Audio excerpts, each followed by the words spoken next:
The crimson light of Xylar Prime, filtered through the crystalline viewport of the obsidian chamber, cast elongated shadows across the assembled representatives. Each figure, a silhouette against the vibrant nebula that served as a perpetual backdrop, held their breath, their exoskeletal frames taut with a mixture of fear and barely concealed disdain. The air, thick with the scent of ionized gases and unspoken anxieties, hummed with a tension that vibrated through the very stones of the ancient structure.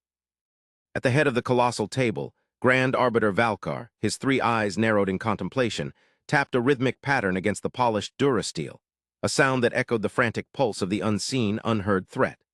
The crisis, the culmination of centuries of careful observation and cautious interaction with the myriad civilizations scattered across the galaxy, had come to a head. The unbidden, they called themselves, a species whose intentions remained shrouded in the deepest shadows of the cosmos. Now, after millennia of cautious watch, the unbidden had decided to break their silence and reveal their monstrous presence upon the stage of galactic diplomacy, the likes of which none could comprehend or match. "The scanners continue to report no discernible pattern," intoned High Counselor Lyra, her voice, a modulated drone barely audible above the ambient thrum of the chamber. Her elongated, iridescent limbs shifted restlessly, betraying the unease she attempted to conceal. "Their trajectory remains erratic, an unprecedented feat of navigation, if we assume it to be intentional, which I still find difficult to do. They continue to ignore all standard hails and transmissions. Are we certain, Grand Arbiter, that these are indeed sentients?" The council chamber, a testament to the Xylar Empire's vast power and influence, held representatives from 100 worlds, each with their own unique biological structures, cultures, and levels of technological advancement. Yet all were united in their shared fear of the unknown. Valkar's multifaceted gaze swept across the chamber, settling for a moment on each representative, measuring their fear, their skepticism, their hidden agendas. "The sensors detect a complex biosignature," he finally stated, his voice a low rumble that resonated through the chamber. "The energy readings are unlike anything we have encountered. Their vessel, or whatever it is immense, dwarfing even the largest of our command cruisers. It is a monument to something. The data is incomplete, but the sheer scale alone suggests a level of technological advancement that defies our understanding. This is what we have all feared, perhaps, an unknown quantity capable of anything." Silence descended once more, heavy and oppressive. The implications of this revelation were as vast as the void itself. The Xylar Empire, the dominant power in this quadrant of the galaxy, had faced countless threats throughout its long history, but none had filled them with the same chilling dread as this uninvited arrival. It was as if a leviathan had emerged from the deepest trenches of the galactic ocean, casting its shadow across the surface. "But what do they want?" hissed Senator Vrax, a reptilian representative from the Cathar Collective, his forked tongue flicking nervously. His scales shimmered with an unnatural green hue, a symptom of his anxiety. "Why haven't they responded to our attempts at communication? Are they aggressive?" The question hung in the air, a poisonous seed of uncertainty. The Xylar Empire, for all its might, had always approached new civilizations with caution. Diplomacy, trade, cultural exchange, these were the cornerstones of their galactic dominance.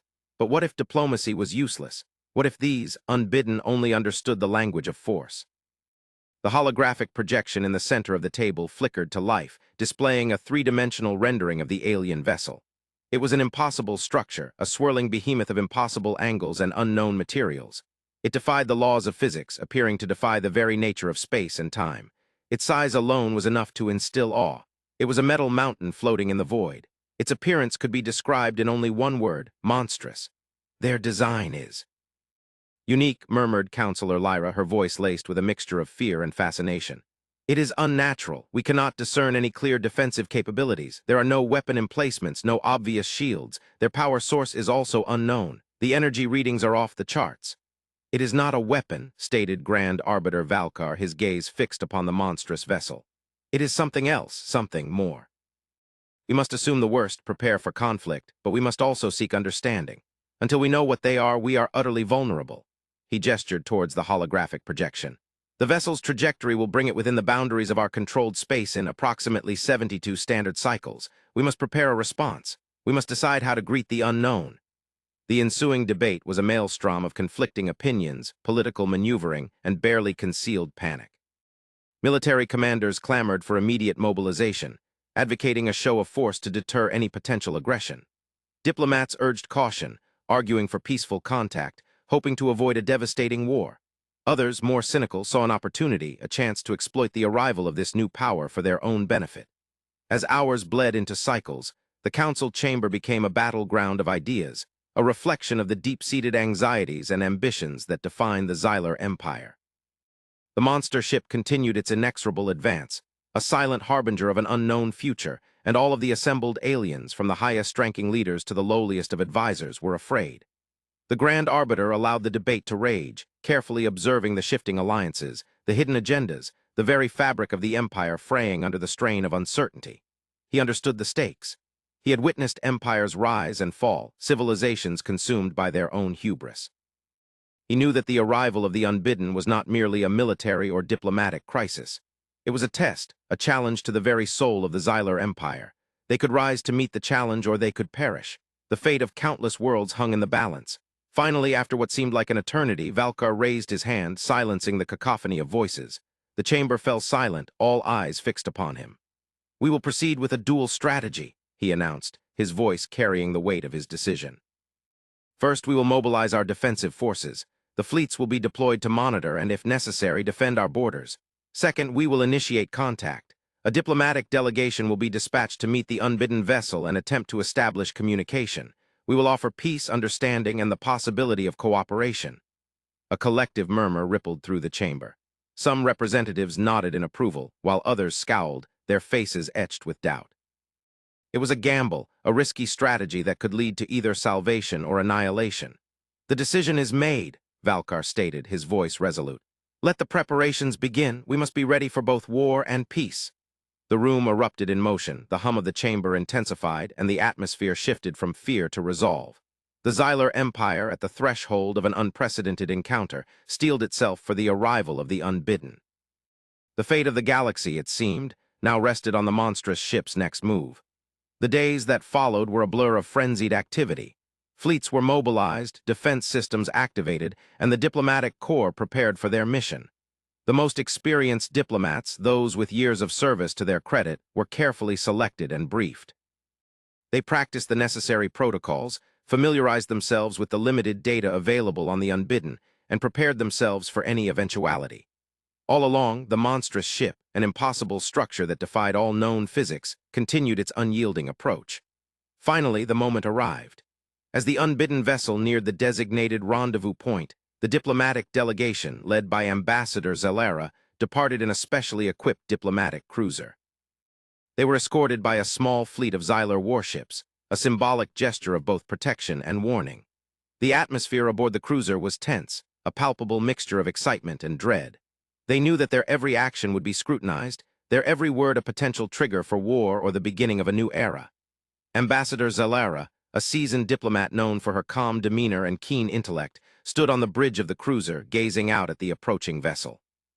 Its monstrous form filled the viewport, blotting out the stars. It was a symphony of impossibilities, a testament to a level of engineering that the Xylar Empire could barely comprehend. Fear gnawed at her, a constant and unwelcome companion, but she had a job to do. Her duty was to represent the Xylar Empire, to protect her people, and to ensure that peace, if possible, would prevail. "Report," she commanded, her voice steady. "Sensors confirm," the bridge officer replied. "The Unbidden vessel has entered the designated zone. It has ceased its forward momentum." "Are they responding to our hails?" "Negative, Ambassador, no response. All attempts at communication have been met with silence." The silence, Xylara knew, was the greatest unknown. What did it mean? Did it suggest an unwillingness to communicate, or perhaps an inability? "Maintain our current position," she ordered. "Prepare to deploy the diplomatic probe. Let us hope they hear us this time." The probe, a sophisticated device designed to transmit a universal greeting and gather data on the alien vessel, was launched. As the probe approached the Unbidden vessel, the holographic projection on the bridge displayed its approach, highlighting its vast and unprecedented design. Then the inevitable happened, and the silence was broken. A response. Not in the form of a vocal communication, not in the exchange of a coded message, but a visual display, a single image projected onto the void. It appeared on every screen within the diplomatic cruiser, a picture, a representation that was both shocking and profoundly unsettling. It was a picture of themselves, of the diplomatic cruiser, of their fleet, of the very stars around them. It showed them as they were, a small, insignificant gathering of vessels, utterly dwarfed by the Unbidden vessel. And yet there was something else in the image, something that sent a chill down Xylara's spine. a subtle shift in perspective, a focus on the most insignificant details, like a careful examination of their intentions. They were being studied, analyzed, and most of all understood. A wave of dread swept through the bridge. The aliens were not just observing them, they were watching. They were evaluating, analyzing, and processing everything. Zalara could feel their presence, an almost physical manifestation of the gaze, judging their every action. This first contact had gone very, very wrong. "Maintain composure," she commanded, her voice barely a whisper, yet still managing to command the crew. The bridge officer looked to her, his expression a mixture of fear and confusion. "Ambassador, what do we do?" "We remain calm," she responded. "We do not react. We allow them to continue. We must observe and understand." Silence settled back over the bridge, more tense than ever before, as every individual aboard the ship watched the holographic image of their own fleet slowly approach this vessel of impossible design. Then, after what felt like an eternity, the unthinkable happened. The unbidden vessel began to change, not in any way that their technology understood, but in the visual projection of their own scanners. The vessel began to break apart, not literally, but within the image. The impossible angles shifted, revealing a truth that the Xylar could scarcely believe. It began to take on a form, a shape. It was a vessel that did not look at all like the monstrosity that had entered their system. It was a vessel the likes of which none had ever seen before. And as its transformation became more complete, its features began to coalesce. It was a ship of humans. The holographic image of the unbidden vessel completed its final transformation, and the image froze. A wave of stunned silence filled the bridge, followed by a chorus of gasps. The unbidden vessel was not a monstrous alien structure. It was a ship, a vessel of the most familiar and most utterly alien kind. It was a human ship. "What in the void?" the bridge officer whispered, his voice trembling. Zalara, her own mind reeling from the revelation, could only stare at the image. The human ship, in all its simplicity, was somehow more terrifying than the monstrous structure it had first appeared to be. For all their advancement, the Xylar Empire had never even imagined such a thing. They had never even encountered a species like humanity. "Are they human?" a voice questioned. "It is them," Zalara responded, finally finding her composure. "The legendary humans. We have heard tales, rumors, whispers. They have been sighted in the outer fringes, isolated incidents, and yet—" She trailed off, struggling to comprehend the reality. "They are real." The diplomatic corps had been tasked with making first contact, and here they were, face to face, with the species no one had ever truly understood. The bridge erupted in a cacophony of questions, speculations, and barely suppressed fear. The nature of the humans was unknown. Their capabilities were utterly mysterious. They were the most enigmatic and dangerous race the Xylar Empire had ever encountered. How could a race of such perceived simplicity have constructed a vessel like that? How had they traveled from the depths of the galaxy? "We must proceed with caution," Zalara commanded, her voice regaining its strength. "They have made the first move. They have revealed themselves. Now we must respond." She turned to the comms officer. "Open a channel, initiate communication. Let us see if the stories about them are true." The comms officer, still visibly shaken, began to transmit the standard Xylar diplomatic protocol. The response was immediate. The human vessel sent back a visual. On their view screen now appeared a clear image of a human, a figure of their ship. He was a man, his face etched with a strange combination of calm assurance and curiosity. He had a human face, a human expression, and most shocking of all, a human smile. "Greetings," the human's voice boomed, perfectly translated into the Xylar language. "We are the crew of the Hope. Welcome to the frontier." The effect of the human's greeting was astonishing. Bridge crew was stunned, but one officer found his voice, sputtering. "They have spoken. They are capable of communication." Zalara nodded slowly, her mind racing. This was not the arrogant, aggressive first contact that they had prepared for. It was welcoming. The man's demeanor, his words, the way he presented himself, they were all so utterly unthreatening. It was a shock after all of the tension, the worry, and the fear. "Thank you, Captain," Zalara responded, her voice betraying a hint of astonishment. "We are the diplomatic delegation of the Xylar Empire. We welcome you to our space." "The pleasure is ours, Ambassador," the human replied, his smile widening. "We have been looking forward to meeting you. We come in peace with a spirit of exploration and the desire to learn." The meeting, when it came, was unlike anything the Xylar diplomats had ever experienced. The human ship, the Hope, was a study in contrasts. It was not a weapon, and it did not flaunt its technology. It was rather a vessel of simplicity, designed with a focus on functionality and practicality. It was, in its own way, beautiful. The interior was clean and functional, with a focus on human comfort. The human captain, a man named Elias Vance, greeted the delegation with genuine warmth. He was a man of medium height, with a strong build and a calm, intelligent gaze. He possessed a disarming charisma, an aura of quiet confidence that put the Xylar diplomats at ease. He did not boast of his species' achievements, did not try to intimidate. He listened, truly listened to their concerns, their questions, their fears.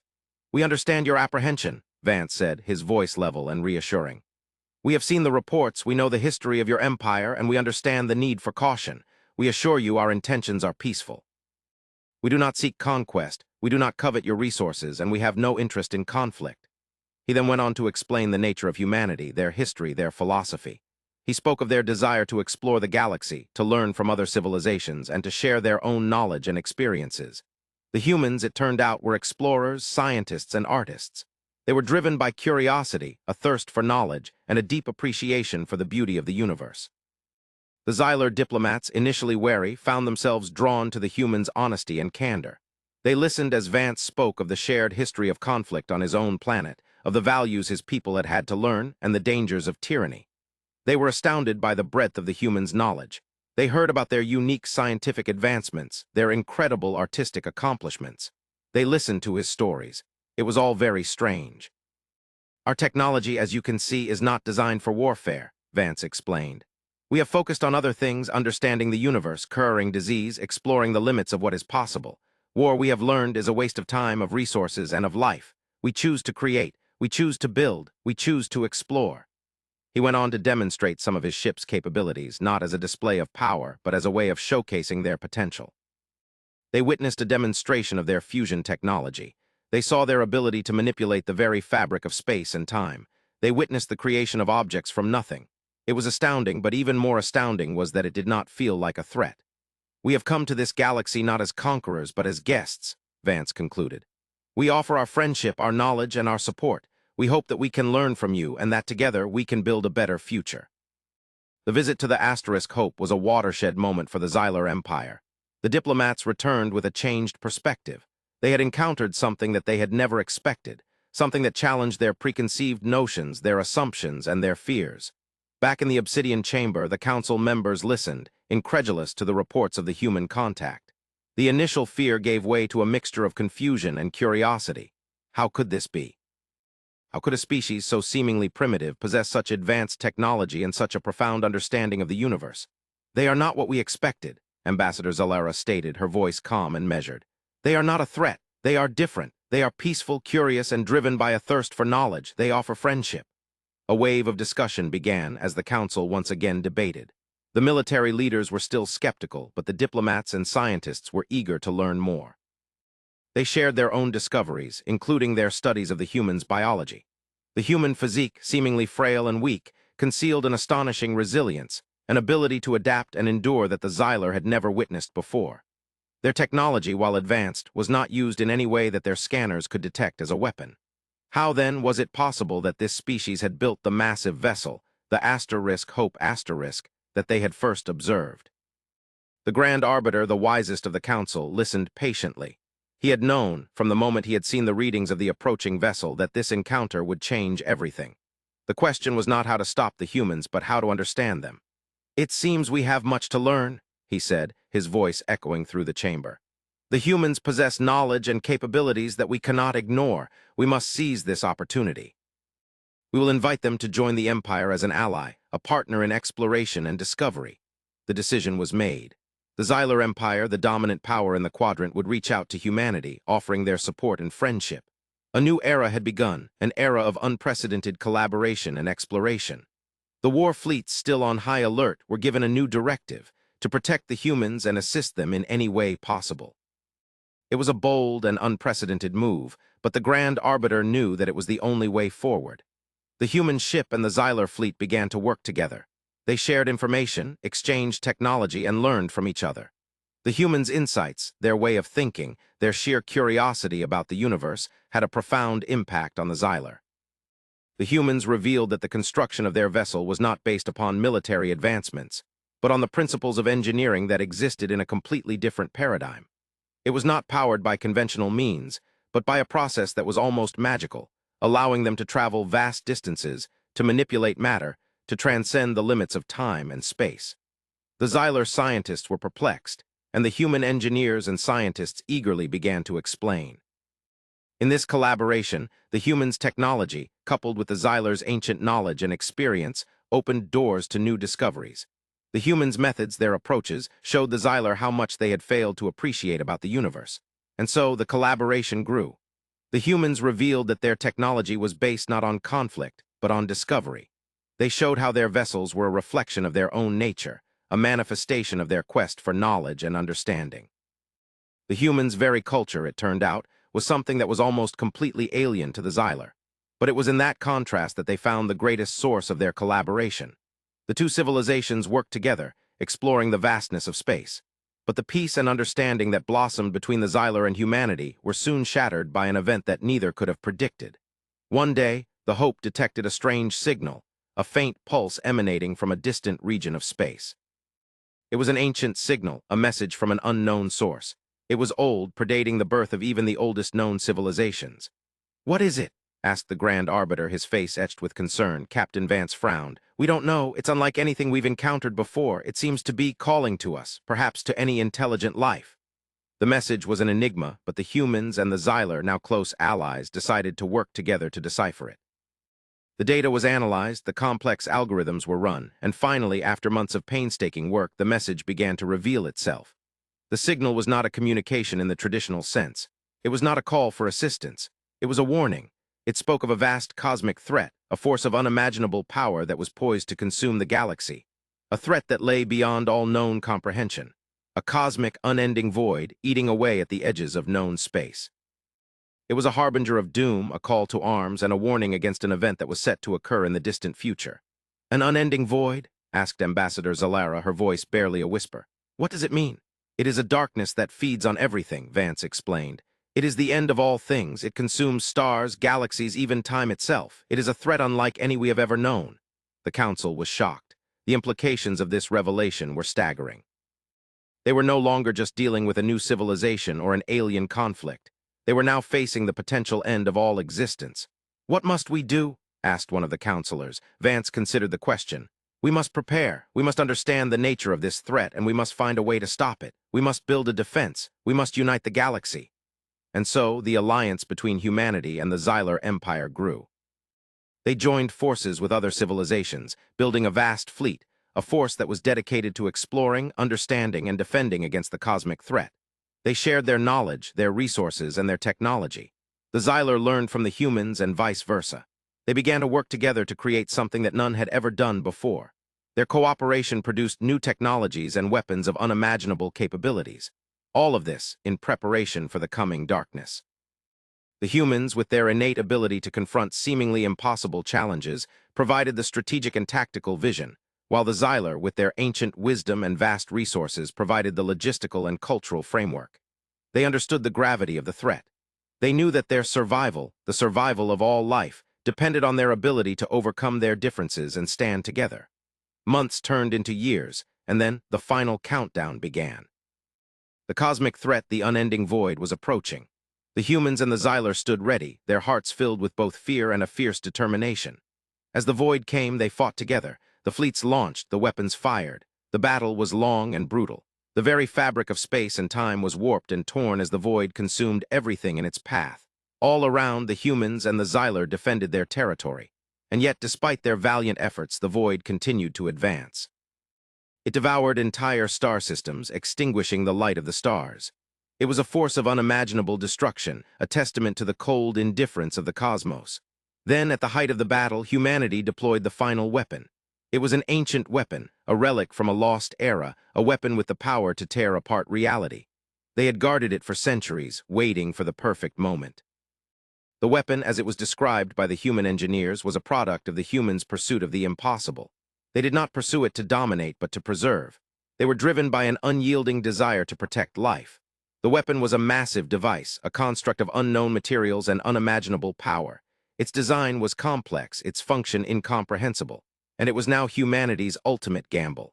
They deployed it, and the universe shuddered. The weapon unleashed a wave of energy that ripped through the void, tearing a hole in its very fabric. The darkness recoiled, faltered, and then for a moment it ceased. The void retreated and the light returned. The battle for the moment was won. The human ship, the Hope was lost in the action, A testament to its name, it had bought the galaxy the time it needed to survive. The cost, of course, was unfathomable. But for the moment the galaxy lived, the war had been brutal. Countless lives had been lost, but the humans and the Xyler had stood together and they had won. They had stared into the face of oblivion and emerged victorious. The alliance between humanity and the Xyler had been forged in the fires of the cosmic conflict. They had faced unimaginable adversity, and they had emerged stronger, more united than ever before. And now, as the galaxy began to rebuild, as the scars of war slowly faded, there was a new dawn, a new frontier. The ancient signal that had first brought the humans and the Xyler together still resonated, a constant reminder of the darkness that still lurked in the depths of space. But now they were ready. They were prepared. They had faced the impossible, and they had won. They knew that they would need to stand together to confront whatever lay ahead. They knew that there would be new challenges, new threats, new discoveries. As the humans and the Xyler looked out at the stars, a new sense of peace settled over them. They knew that they had a long road ahead, but they also knew that they were not alone. The journey would be dangerous, but they would face it together as allies, as partners, and as friends. They had learned to understand each other. They had embraced their differences, and they had become something more. They had learned to hope. As the first rays of the dawn broke across the nebulae, revealing the countless stars that dotted the dark void, the Xyler Council reconvened. The obsidian chamber, once a place of fear and uncertainty, now pulsed with a new energy, a new purpose.